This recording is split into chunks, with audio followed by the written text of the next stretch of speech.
Your Excellencies, Governors, CSS present, Deputy Governors, PSS, Your Excellencies, Ambassadors and High Commissioners, our development partners, Speakers of the National Assembly and the Senate, Speakers of County Assemblies, members of the Senate, members of National Assembly, members of county assemblies, staff of our national and county governments, ladies and gentlemen, good afternoon. Hamjambo. Let me take this opportunity to welcome all of you to my hometown.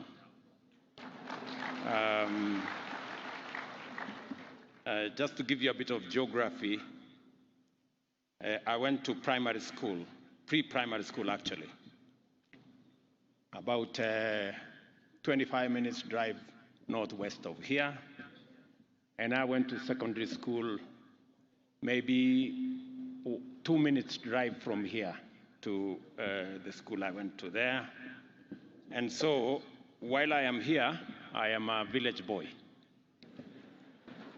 So welcome, and I'm truly, truly grateful that the first Devolution conference you have granted my home county and my hometown the honor to host.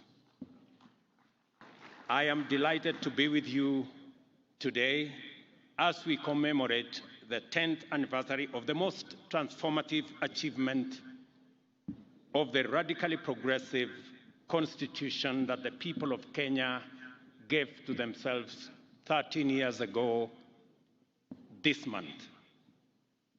Our country's constitution-making journey covers many historic milestones of the struggle for a new dispensation for true political, social, and economic freedom, and our collective quest for a nation to complete the journey begun by our forefathers who fought valiantly to resist colonial rule, as well as our brave freedom fighters who sacrificed immensely to win sovereignty for our nation. In this journey, the people of Kenya engaged each other across the country with courage and determination and negotiated relentlessly on the understanding that a new governance paradigm was absolutely necessary and, in fact, inevitable.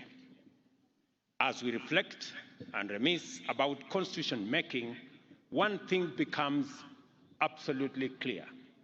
In all the bargainings, horse trading, deal making, and consensus building that went into the various processes which contributed to the development of the drafts that form the basis of the ultimate document, the citizens of Kenya were emphatic, persistent, and unequivocal about one thing: that decentralization, sharing, and devolution of power and resources was both overdue and, in fact, it was non-negotiable. And that was agreed across the country. As the Latin proverb goes, the voice of the people is the voice of God. Based on this unambiguous imperative from the people, leaders exercised very limited authority to debate and negotiate the modalities of instituting effective devolution that would actualize the people's and most cherished aspiration of devolution. In other words, the question was never whether devolution would happen, but only in what form. The drive to devolve stemmed from the bitter experience of extractive colonial institutions, which invested heavily in the White Highlands and brutally neglected elsewhere. This practice found expression in the National Economic Planning and Development Policy promulgated shortly after independence, which formalized inequalities and marginalization and led to the emergence of zero-sum politics and gross inequality in the allocation of public resources that informed our early years of our nationhood. This resulted in underdevelopment and economic stagnation, weakening of nationhood through strained bonds of cohesion and common endeavor, and a torn social fabric. Kenyans knew what the problem was, and as well, they knew what was the cause. This is the reason for the unanimous insistence on decentralization and sharing across the country. I therefore recall engaging with my parliamentary colleagues over a protracted period about how many levels of decentralization there would be and how many territorial or geographical units of devolved governance we would need. Some people went for 4 levels of governance, while others preferred only 2. An ambitious middle ground proposed 3 levels. Similarly, reluctant devolutionists campaigned for 8 units to coincide with the administrative provinces, whereas others wanted 14 regions, yet others demanded numbers varying from 24 to 56. I happen to have been part of this history, and I am very privileged that I participated in this conversation. And I'm very happy that today we are celebrating 10 years of devolution. What was no longer subject of controversy or subject of canvassing was the principle and object of devolution. The people had been clear, and on 27 August 2010, Kenyans ratified a constitution which embedded devolution into the very definition of our republic under Article 6 that describes the territory of Kenya, not only in terms of its boundaries, but also according to our counties.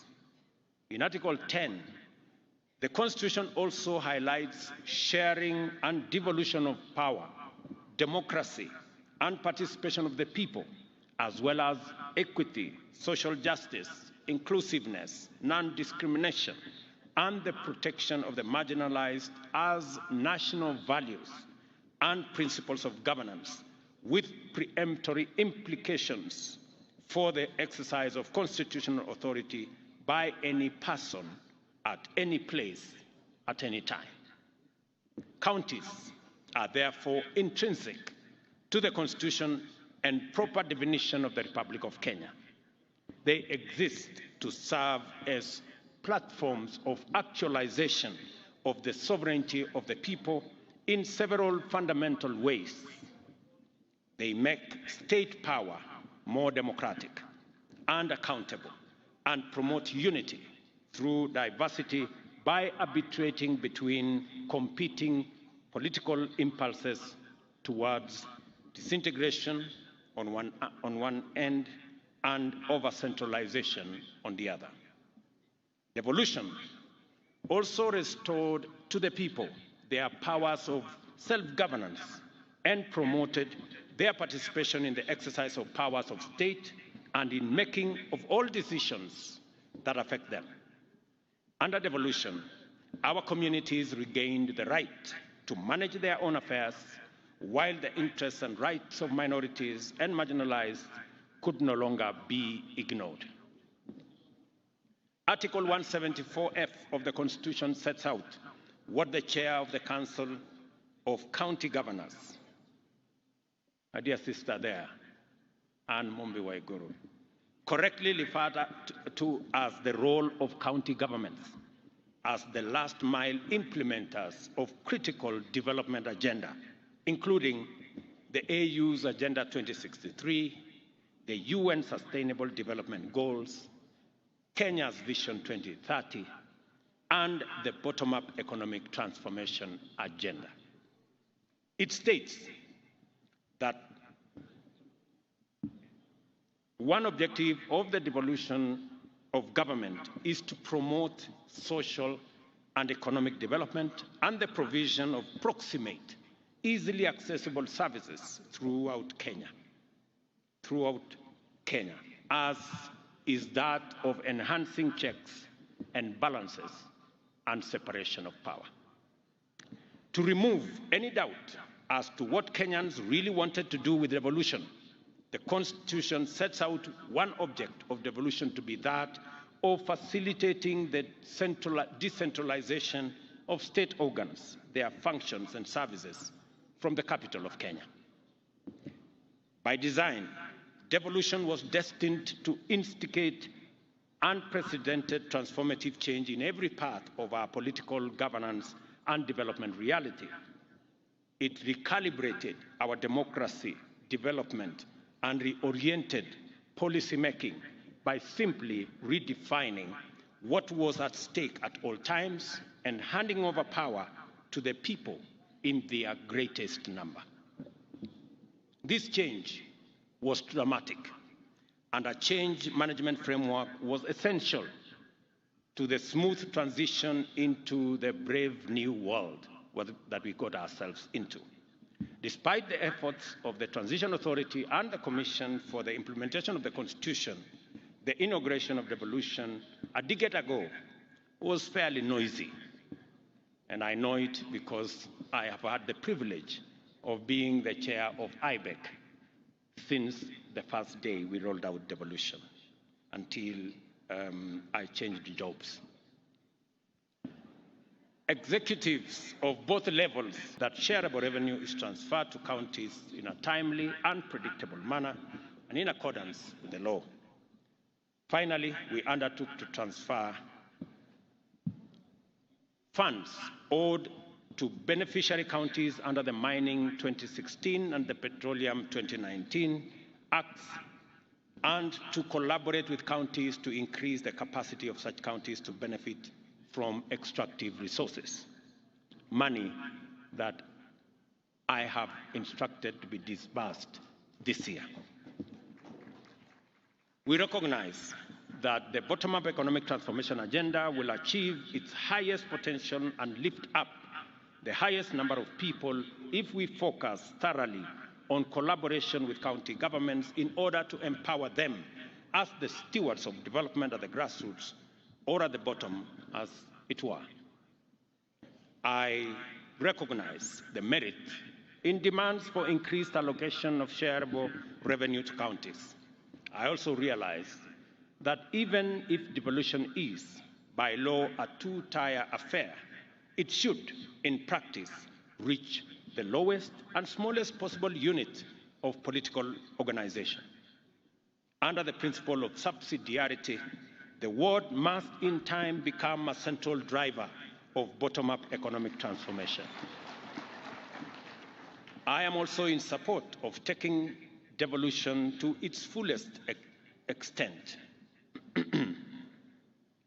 I thank the Council of Governors for the well-organized format of this conference, and I know the Chair has mentioned two other things apart from what I have mentioned: the issue of making county assemblies truly independent and financially so. I think that is an aspiration, and that is a concept that I share, and we will work with the necessary stakeholders and institutions to make sure that the Senate provides the framework for the independence of our county assemblies so that they can have their independent votes. I know a matter has been also raised about salaries and allowances. That is a very difficult one, I must admit, because the balance is between increasing the salaries of those of us who have jobs or creating opportunities for the 4 or 5 million who do not have a job. That is the conversation we must have. So it is quite a balance, you agree. So hapo iko kizungumkuti kidogo na tutaongea.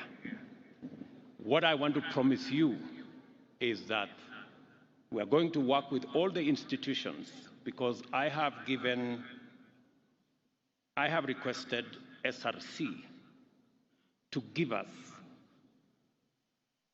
a proper advisory on the matters of salaries and wages. It is a subject that, as a country, we must confront.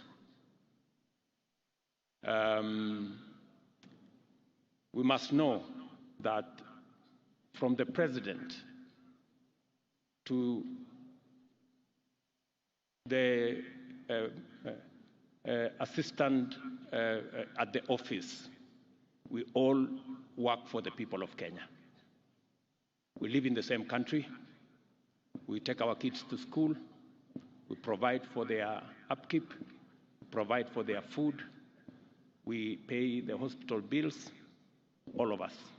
And therefore, pay must reflect the fact that we all serve the same people. And we have come to discover, for example, that there are people who have awarded themselves salaries, people in some parastatals, people in some other institutions who earn more than the president.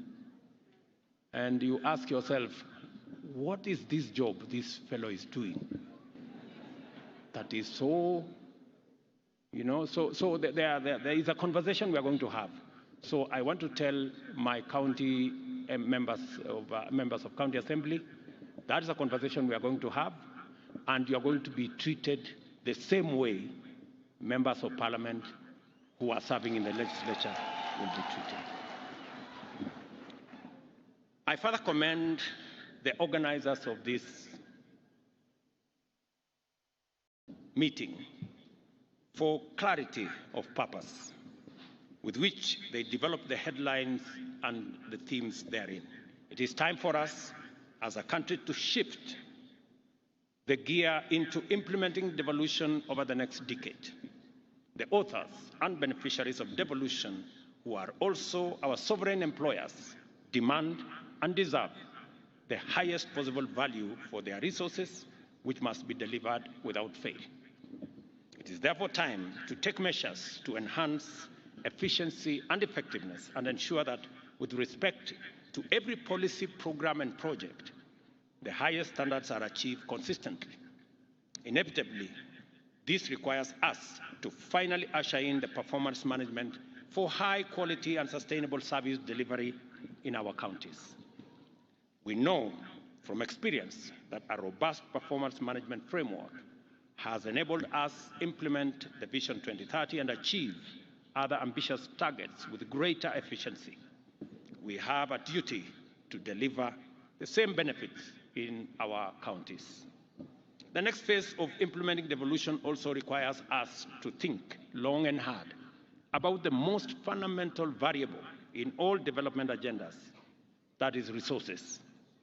Over-dependence on allocations is beginning to unfairly constrict the frontiers of productive possibilities for the devolved units and severely limit their horizons of transformation. We see counties as the most sustainable drivers of shared prosperity. Our partnership with counties in implementing aspects of our agenda has enabled us accomplish a lot of positive outcomes and outline great possibilities for future partnership. The micro and small and medium enterprise sector, jua kali and other informal hustles, agriculture, livestock, fisheries, beekeeping and other economic activities can be transformed by increased support from county governments into sustainable pathways to higher earnings, wealth creation and poverty reduction.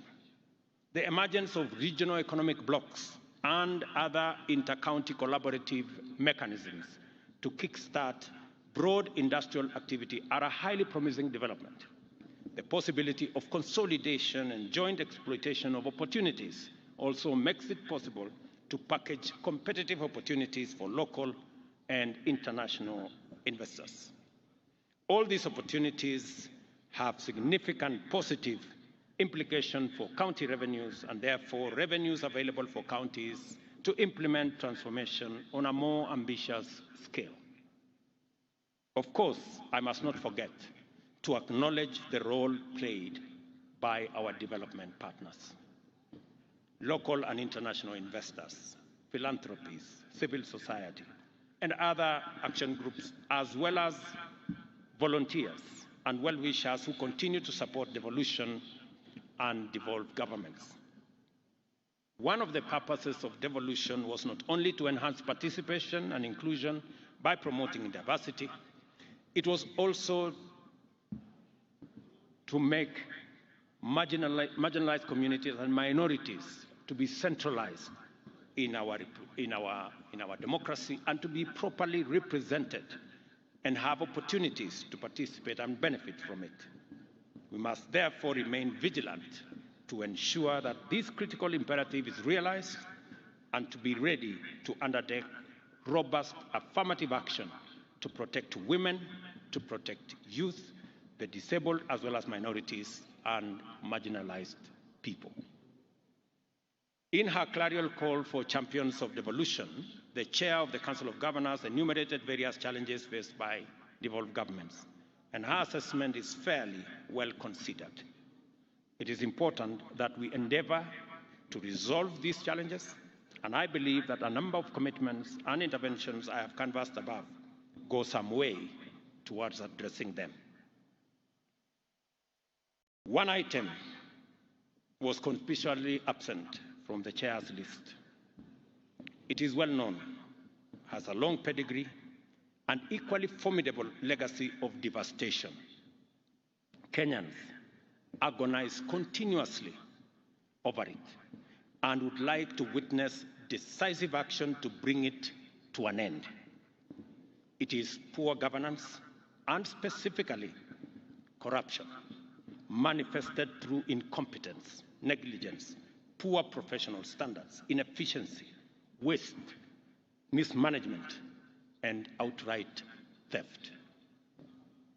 I am happy that the plenum session set out good governance practice as one focal area for the attention of this conference because I have made my commitment to good governance and in particular decisive action against corruption very clear. On the 10th anniversary of devolution, we must use the 8th Devolution Conference to speak emphatically to an issue that must disturb all of us. As far as I can tell, it was never the spirit or intent of the people of Kenya to devolve corruption, mismanagement, and malpractice to counties.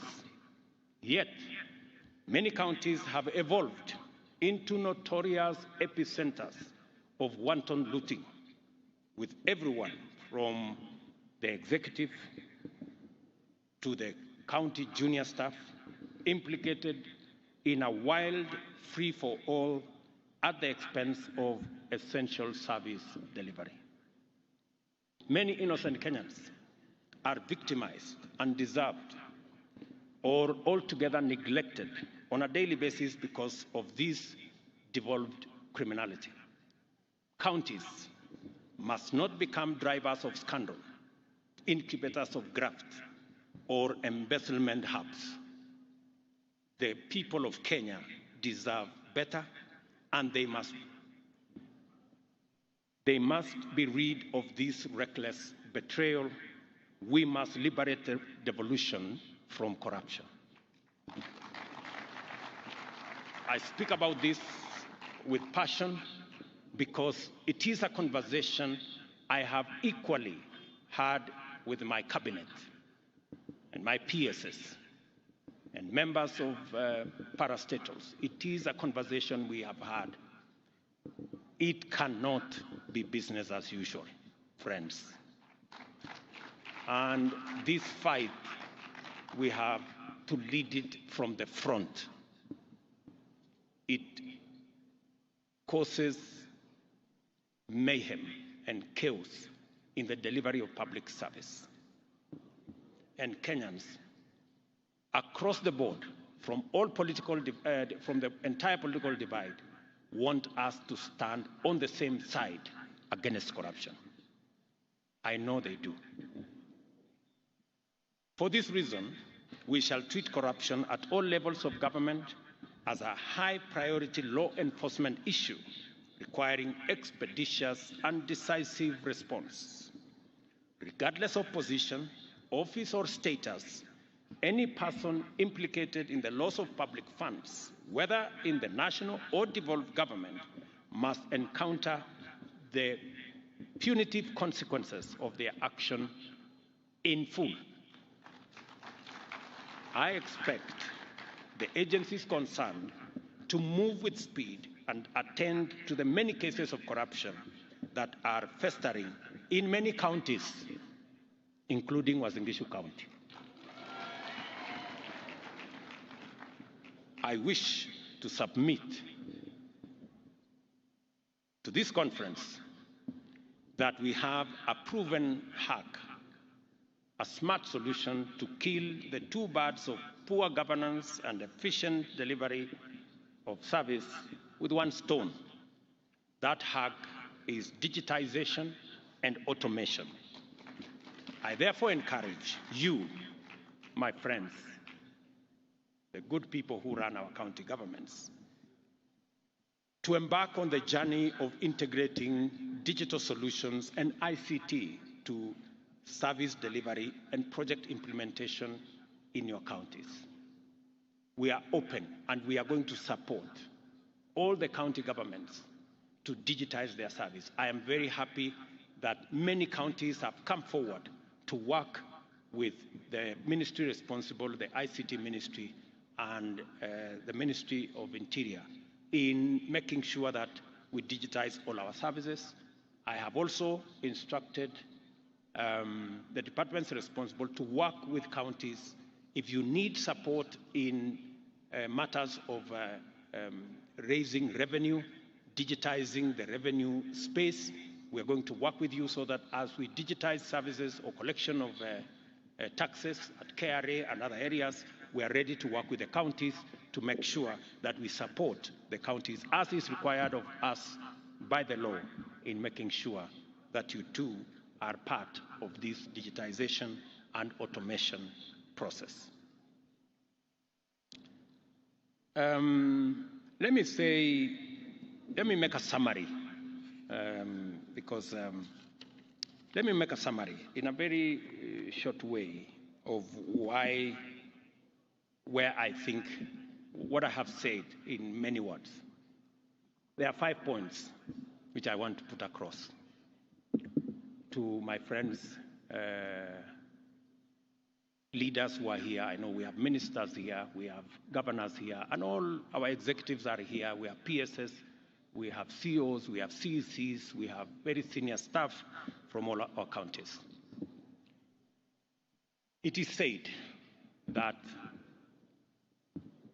you cannot do the same thing in the same way over and over and expect different results. It is actually a streak of madness if you expect anything different. So, as a country, we have a historic moment to take this country to the next level. I want to persuade governors who are here. We have a historic moment. I want to persuade ministers who are here and Kenyans who are listening to us. We have a historic moment as a nation to change the trajectory of our nation and to unlock the great potential that Kenya has always been and make it a reality for our people. And we just need to do a couple of things. Let me just give a few examples. Today, we import 520 billion of food items every year. Every year.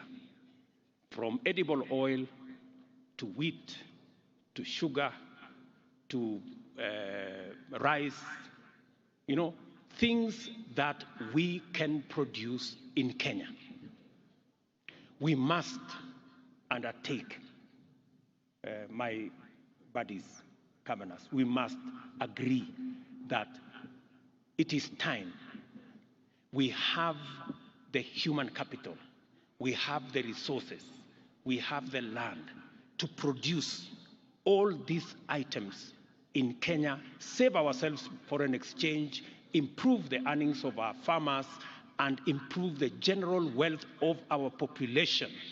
Because this 520 billion is a market that we don't have to look for.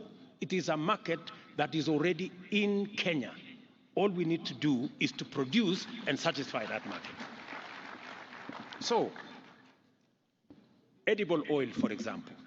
I have had a conversation with many governors. I last had the last conversation with Governor Wanga from Homa Bay. We've had this conversation from Migori, Homa Bay, Kisumu, Siaya, Busia, Kakamega, Bungoma. We are spending 120 billion every year to import edible oil. We can produce this edible oil in Kenya. Those 6 counties, including the ones at the coast, from Lamu, Tana River, Kilifi, a bit of Mombasa, and Kwale, we can produce. And we are now working on a program, and I want to ask my friends, the governors, to work with us so that we can stop importing products that our farmers can produce. Palm oil is one space we're going to work on with you. We have already identified where we are going to get the seeds. We want to work with you to get the farmers, to get the areas. We've already done a bit of work in that space, number one. Number two, sunflower. We are already importing seeds, 200,000 tons. We want to begin the planting. We have identified the counties, we've sensitized the counties to begin in October to plant for sunflower. Go down to canola, go down to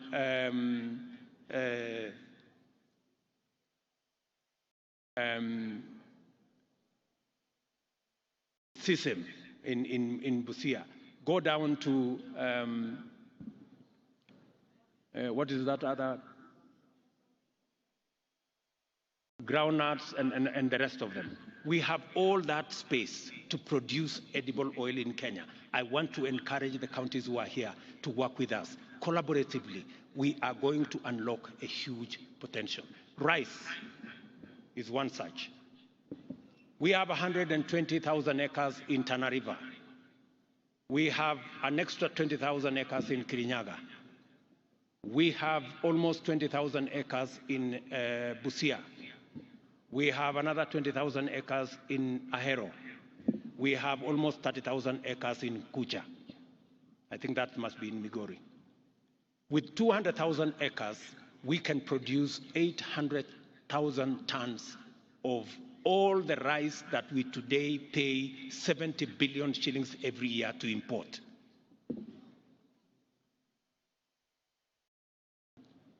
The numbers are there, the farmers are there, platform. All we want is to support the county governments for them to achieve their mandate, and we will support you to the extent that you want us to support you.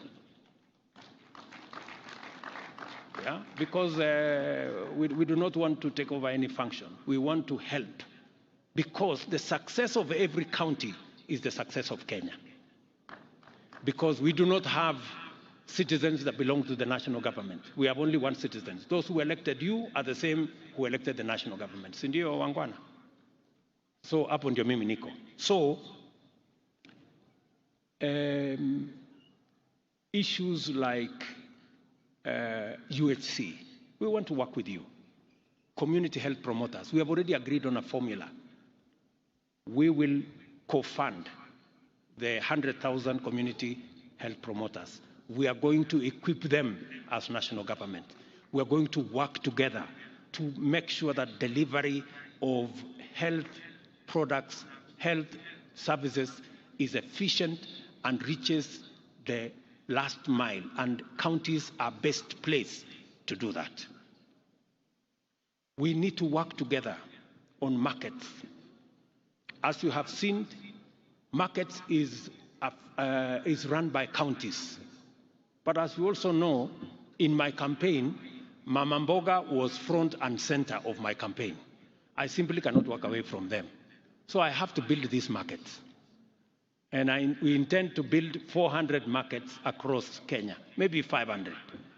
We're going to spend about 20 billion in building the markets. The markets will be handed over to the counties. You guys will run the markets the way you want. You will decide who is in those markets. You will discuss with us. And I'm looking for a partnership with you so that if you want to improve on the design, I am ready. If you want to improve some of the funding, I am ready. If you want us to change from here to there, sawa. Lakini soko tujenge, because I saw in the presentation here, the women are saying walikuwa wanalimu wanajua. So nitawasaidia kupanga kuweka shade everywhere na kupanga hiyo kuweka mahali iko stima, mahali iko nini. Let's work together. Let's also work together on matters to do with county aggregation and industrial parks. I must congratulate counties. We have a fantastic working relationship on county aggregation and industrial parks. They will be managed by counties. We will co-fund, and they will run with it in terms of agro-processing, value addition, manufacturing around that space. We need to work together on distribution of fertilizer. I must commend many counties who have worked with us in providing the last mile delivery.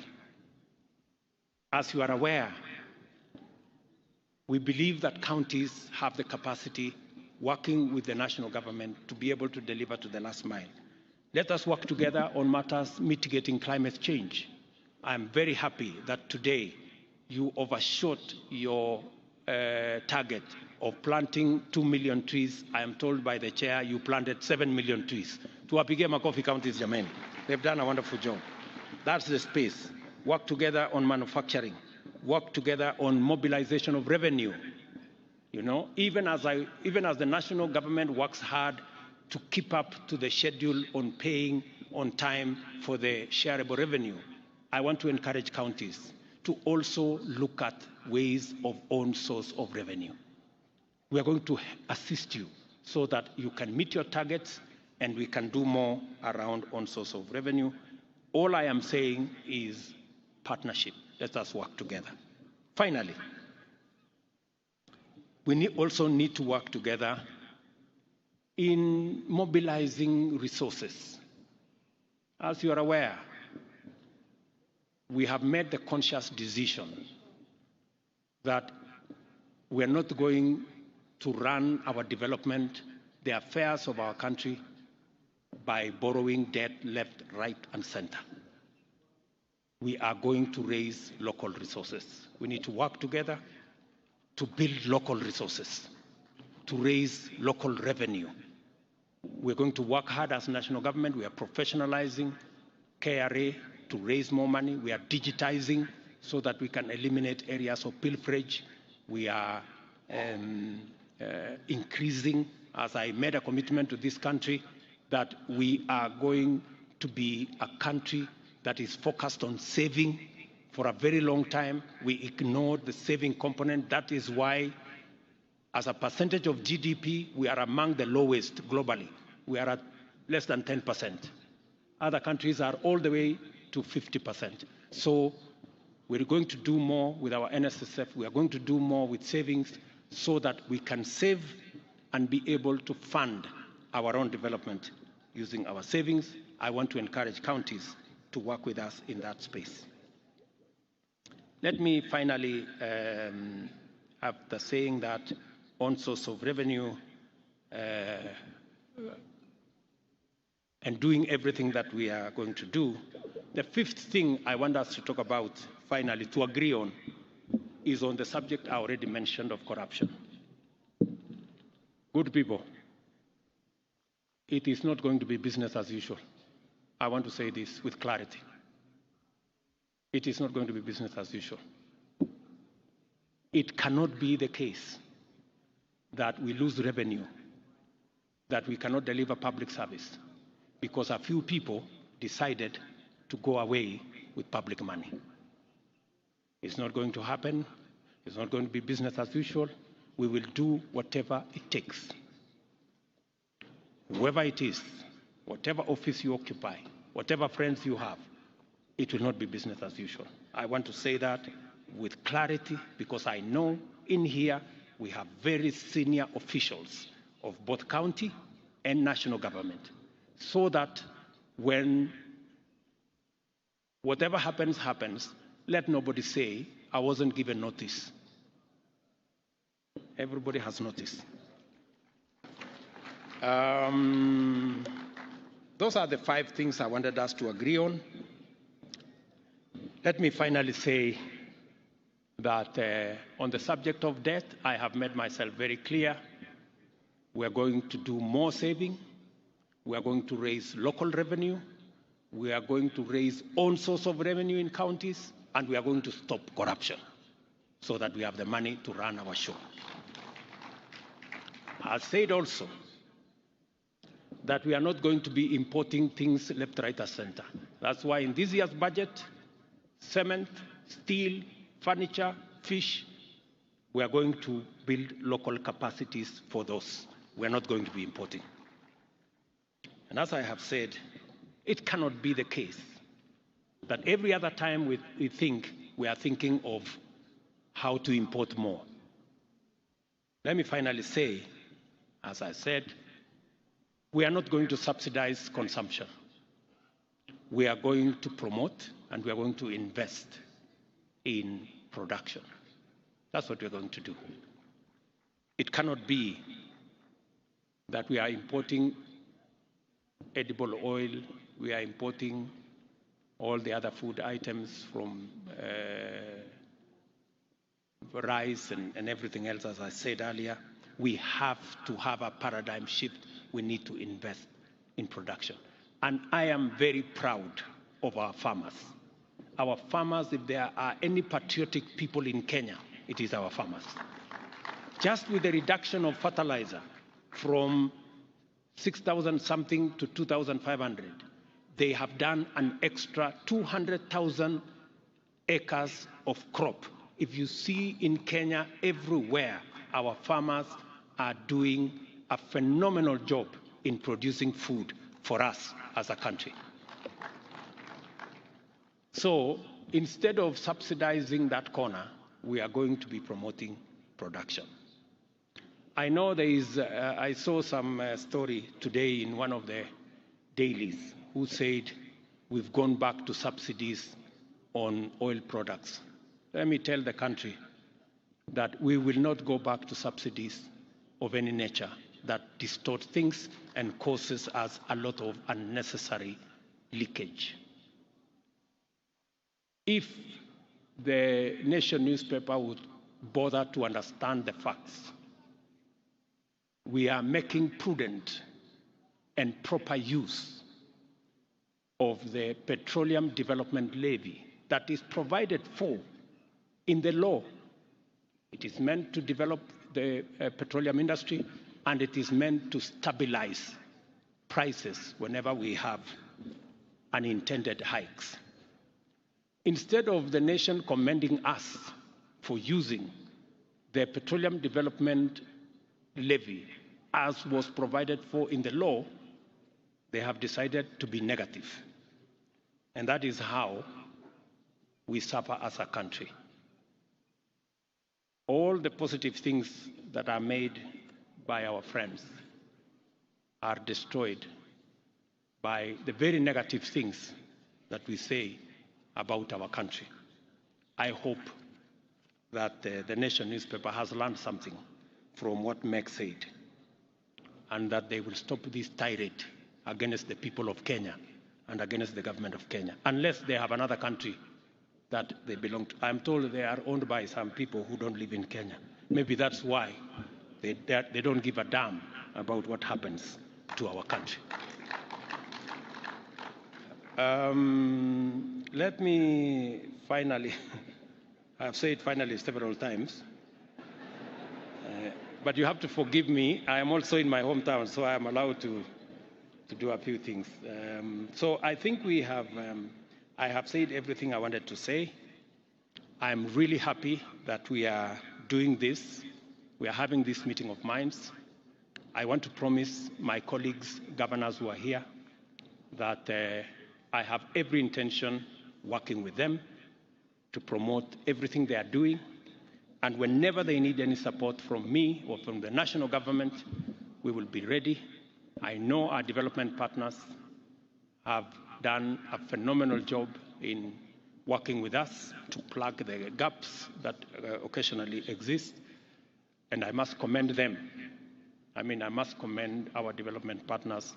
They have been a very useful resource for us as a government, and we will continue to work with you. In a very special way, I must commend my elder sister, Meg Whitman. That lady is phenomenal. Hata nyinyi mnakubali, huyu mama ameongea kuliko sisi wote. Ni kweli ama si kweli? Mbona tusimpigie makofi? Simameni tupigie makofi huyu mama. We must. Tumpigie makofi huyu mama and all our development. Thank you very much, Meg.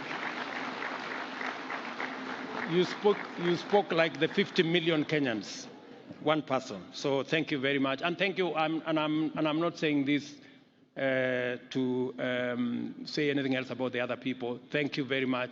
All our development partners, you have done a phenomenal job. We appreciate, and I speak so from my heart. On behalf of the people of Kenya, we appreciate your partnership, we appreciate your support, we appreciate your goodwill, and you can count on ours. Tafadhali tuketi chini. So asanteni sana ndugu zangu, mimi nawapenda sana. I truly love you guys. Na nawatakia baraka ya Mungu. Hiyo maneno ingine, najua MCS wamesema wanataka kubook appointment ya kuongea na mimi. Mimi niko tayari. Nishamwambia watu yenu ya kwamba unajua kuna maneno ingine tunaongea nyuma ya hema. So hiyo maneno ingine tutaongea juu ya hema. So na mambo ile ingine we will engage. Asanteni sana. God bless you and enjoy your stay. It is now my duty to declare the 10 years of devolution officially launched, and I wish you wonderful deliberations, and I look forward to receiving a report of the great job that you will do in the next 3 days. Asanteni sana. Thank you very much, Your Excellency. And just two things, Your Excellency, that we'd like you to do, and that is to launch the devolution book and then launch the joint county bankable investment book. But we'll start with the devolution book on this side. So I'll call upon the COG Executive Committee, the chair of legal, that's Governor Mutula, and USAID Ambassador Meg Whitman to just come and witness. Allow me to count you down as we wait for Ambassador Meg Whitman and also Governor Mutula Kilonzo to just come and witness. I'll count you down, and what we have on this side is the launch of the devolution book, which will then give details of what the county governments have attained